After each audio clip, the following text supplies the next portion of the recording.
Iran Israel के खिलाफ अब सीधी जंग की जगह फियादीन हमले करवाने की फिराक में है। ईरान प्रॉक्सी और बारूद के बगैर इजराइल को दर्द देने की तैयारी कर चुका है, यानी सीधी जंग ना कर बल्कि इजराइल के अंदर ही घुसकर उसकी सेना को निशाना बनाना। हम सभी को मालूम है कि इजराइल की खुफिया एजेंसी मोसाद कितनी ज्यादा शातिर और खतरनाक है, लेकिन अब अगर इससे इतर खामेनेई के देश की बात करें तो ईरान के जासूस इससे भी कहीं आगे जा चुके हैं और कुछ इसी तरीके से ईरान इजराइल पर हावी होता हुआ भी नजर आने लगा है। कुछ दिन पहले ही इजराइल की फौज में ईरानी जासूसी पकड़ा गया था।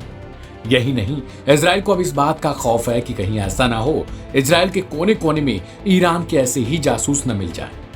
यही कारण है कि इजराइल लगातार इसकी जांच पड़ताल में जुटा हुआ है और उसे कहीं न कहीं थोड़ी बहुत कामयाबी भी मिली है। कुछ दिन पहले ही इजराइल के एक सैन्य बेस के पास स्थित बस स्टॉप पर एक बस ने कई लोगों को कुचल दिया। यही नहीं बल्कि कुचलने के बाद बस 360 डिग्री मुड़ती है और एक ट्रक से जाकर टक्कर मार देती है। वही यह हादसा ऐसा था कि इजराइल में तांडव मच गया। हमलावर की पहचान रामी नसरल्लाह के तौर पर की गई थी। हालांकि गुस्साई लोगों की भीड़ ने उस ड्राइवर को मौत के घाट उतार दिया। बाद में नेतन्याहू सरकार में मंत्री ने लोगों के आक्रोश में मारे गए ड्राइवर को लेकर कहा कि अच्छा हुआ क्योंकि वो आतंकी हो सकता था, और लोगों ने अपने गुस्से के तौर पर उसे मौत की सजा दी। कहा जा रहा है कि इस लॉन वुल्फ अटैक में ईरान का ही हाथ था। जिस शख्स ने इस हमले को अंजाम दिया था उसको लेकर भी दावा है कि वो ईरानी एजेंट्स के संपर्क में था, यानी कि सीधे अब इस बात का जिक्र कि ईरान सीधे जंग की जगह इजराइल को बुरी तरीके से फंसा रहा है।